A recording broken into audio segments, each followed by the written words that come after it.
everyone, welcome back to another edition of Movies That Move Me. Today we are talking about the Book of Clarence, starring Lakeith Stanfield. So, the basic thing behind this story is you got this guy named Clarence, as you know from the title.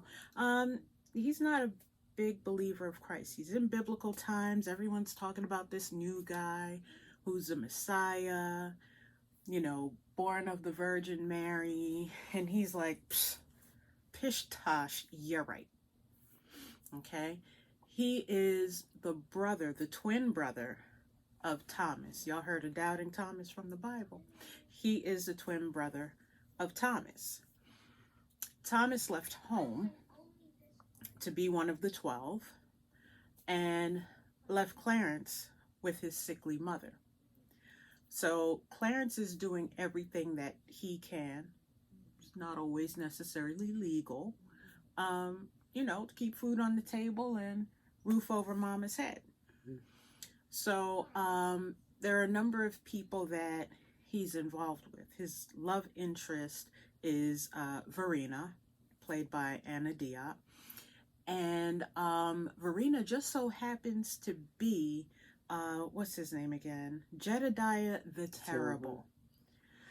That's played by Eric Kofi Abefra. Now, Jedediah the Terrible is a loan shark. Clarence borrowed money and horses from this loan shark, and he couldn't make payment. So Jed gave him 30 days, and he wants all of his money. So Clarence does what any person in his situation would do. He decided, after many trials and errors, to become the next Messiah. And that's where the Bull Skittles begins. So there was a lot to this movie. This wasn't a retelling of the scripture. It's an imagined, what's the word? It's kind of like a, I don't want to say a spoof, but satire. Yeah, like it's kind of like that, where it's like, it's not the exact storyline, but it's just like maybe a little bit reimagined. So like, instead of it being like just about the 12 disciples, Jesus Christ being crucified, Clarence is kind of added into the mix, and he's this person that's kind of becoming enlightened, if you will, because he's like, I don't believe in any of this stuff, like, and I'm just trying to get some quick money so I can get the girl, and I can pay my bills, and I can pay this guy off so that he leaves me alone, and take care of my mom and everything like that. That's his whole goal at the end of the day. But he's basically just kind of like in this place where, as he's on this journey of just trying to do a quick scheme to get what he wants, he's kind of realizing some things within himself, like, and kind of about his morality, like a lot of things that he was kind of like questioning before or putting a huge no on. He's kind of realizing, maybe there is something there. Maybe there is some truth to, a little bit of truth to what others are saying about these specific topics or things. Yeah, so one of the things that he decided to do, the ultimate thing that he decided to do, because he had to figure out how to get this money back to Jedediah quick, fast, and in a hurry. Like I said, he decided to become a Messiah, but he wasn't going to put God in the mix. He was like, belief is stronger than faith. That's something he kept saying. He was like, well, look, you have to believe that God exists, and belief is the root of your faith, which, okay. And so he started preaching that, and he gathered followers. So at a certain point, he went to the 12, and he said, look, I want to be the 13th disciple. And they laughed at him. And then Judas, y'all know about Judas, right? The same one that betrayed Jesus. That Judas said, listen, go down to where the gladiators are, those enslaved fighters. Go down and free every last one of them. One of two things is going to happen. They're going to get free, or you finna die. Either way, you might die. So he went down there, and he didn't free them all, but he freed the biggest, baddest one, who became one of the sidekicks. So there were a number of things that they did with this film that I thought was interesting, and we were talking about it while we were watching the movie. Normally when you see these movies, these epic type movies, these biblical retellings, everyone speaks with a British accent. And I hate it. King Jimmy's English with the these, the thous, and the yay and yonders and all of that stuff. They did something a little different. This was a predominantly black cast. The only white people were the Romans and Benjamin, who was played by, what is his name? Cumberbatch. Cumberbatch was the last name. Yeah, Benedict Cumberbatch. So that was kind of it for the white people. Everybody else in the cast was black. And instead of speaking with that British accent with all the these, thous, and thines, they spoke with the generic African accent. And before anyone says, what is an African? I know Africa is a continent, but when you cast somebody who ain't African to portray an African, they have this one generic accent that once it hits your ear, you're like, oh, okay, that person. And it usually, I'm just going to be honest, it usually dives more into the Nigerian side. So that's just what we're going to say. Pretty much. And, honestly, I don't want to 100% quote this because I'm not 100% sure. But a lot of the cast members, if you look, it looks like a lot of them are Nigerian or African as well. And I really appreciated that because it's like, in this time period, there were probably a lot of people that look like us. Now, this was the debate that we had. Now, I know in that region of the world, yes, there were black people, but they definitely were brown. Yeah. They were brown people. They weren't white people. So leaning into that thought that, this is a non-white space, it was like, okay, I like what they did there. Yeah, exactly. I like what they did there. And they took the opportunity to parallel a lot of things that were happening in recent history. So the Romans were there, and just to give you, what is his name? I always call him Mr. Tumnus. It's James McAvoy. No. McAvoy? McAvoy. James McAvoy. Sorry. If you know who Tumnus is, you know how far back I'm going. He's played in other... And he was in, what was that other one? It's part of the... Yeah, it's part of the Glass series. Glass. Yeah, there's one with Samuel Jackson, and there's the one with him with the multiple personalities, and I forget what the third one is. But anyway, one of the things that they did was they pulled in things that happened currently or in recent history. Send her a message. The Romans are constantly stopping the people in Nazareth which are black. They're constantly stopping them and saying, we need to see your papers. Show us your ID, essentially. And when you think about it, that is something that happened during slavery. You had to have written paperwork. Who are you? Who did you belong to? And why are you on this road? Do you have permission to be walking in that direction? It happened in apartheid South Africa.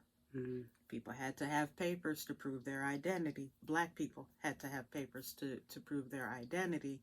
And even now, when you think about stop and frisk in the United States, you could be walking through your own neighborhood and be stopped and asked where you're going, show us your ID, prove that, you're not here to cause trouble. So they pointed out some things like this.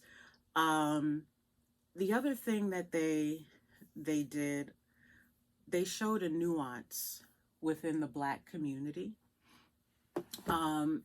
Because often you'll hear, okay, Black on Black crime. Why is there so much of that happening in the Black neighborhood? Well, they painted Nazareth as a Black neighborhood.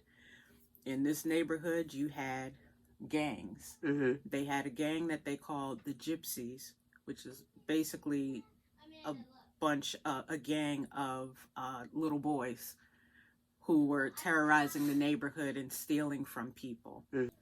With the community, there was a lot of stuff going on. You had the gang, you had the what's his name? Jedediah, who's, taking money from everybody. You had the bathhouses, you had place where you could go and do hookah, all of these things that are not exactly on the plane of legal. Okay. And a lot of times people associate those things, if you will, with the inner city, which is just, dog whistle for Black folks' neighborhood. Mm-hmm. And, they have their own little conflicts and what have you, but it's like, what neighborhood doesn't have that? What you saw at a certain point was when the Romans came running through town, because they were looking for all of the messiahs, because they said, we're not going to have these false prophets running around saying that there is a messiah. Ain't no messiah, we're just going to kill them all. Mm-hmm. The community came together and said, wait a minute, you can't have that guy. And the same people who were telling Clarence that he wasn't nothing, wasn't never going to be nothing, those are the same people who stood up for him. There's a certain point where they come together. And I think it was Jedediah's character at one point that was like, I don't use those kind of words. Or was it No, it was Barabbas. Yeah. Barabbas, who is played by Omar Sy. He said, I don't use such language about my people. I speak about us kindly. Now, in that moment, you could say he was talking about the Nazarene people. But as you're sitting here and you're watching, you're like, okay, he talking about how Black people treat each other. And not only that, but I just felt like it was just kind of one of those things where every time the Romans stopped them, I was just like, I just kept thinking of present day, like, okay, this is probably what people have to deal with when they get pulled over or when they're just doing something and a cop approaches them or something like that. And it's something that might not necessarily be they're doing anything wrong. It's just that the police officer may be a little suspicious. Or they're all just hanging out together and, to law enforcement, a group of Black people sitting together is like, that's almost a crime itself. Yeah, and I also liked how, like, they kind of, like, stood up for themselves in these moments, too, when they were, like, talking to the Romans. It was kind of like, with Barabbas, he's like, look, you're not going to talk about my people like that. I have respect for my people, and you're not going to disrespect them. I don't care if you like me or not. You're not going to disrespect my people. And the scene that you're talking about, the other thing that also happened was Clarence pulled him back and was like, yo, dude, just show him your ID. And he reached into his pocket and handed it to the Roman guard. Mm-hmm. Which is something else that we end up doing, which is like, okay, we know we're not doing anything wrong, but let's just go ahead, smile and be polite, show our papers, and get on our way. Mm-hmm. So, let's see, what else did we have? The false prophets, racial profiling, the nuance in the community. The one part that I loved, it showed the real Jesus, Black Jesus, who played Jesus? I hope I wrote it down. I did not write down. No, you did. Nicholas Pinnock. Oh, okay. Got it. Or Pinnock, I'm sorry. Yeah, at the bottom. Nicholas Pinnock. He played the role of Black Jesus. And during most of the movie, his face was obscured or he was off running errands. You didn't really see him. He wasn't the, like, main centerpiece of the film. He was. Well, but Clarence was, like, but he wasn't. You heard about the things that he did. Mm-hmm. But you didn't see him doing anything except for 2 scenes, I believe. No, 3 scenes. It might have been more, but I think that I did. What I'm getting from that is that, like, they already know that Jesus is such a huge figure in general. He doesn't need any explanation. I mean, obviously, he's important to the story because right. He's doing, like, a lot of these instances that are happening, he's a part of. Mm-hmm. And it's important to reference him as well because Clarence is going through this kind of, like, transition where he's having to kind of figure himself out and figure his faith out a little bit too. And he's trying to pattern what he's doing off of Jesus. He even went to Jesus's mother, who was played by Alfre Woodard, went to her and said, "All right, tell me how your son does these tricks."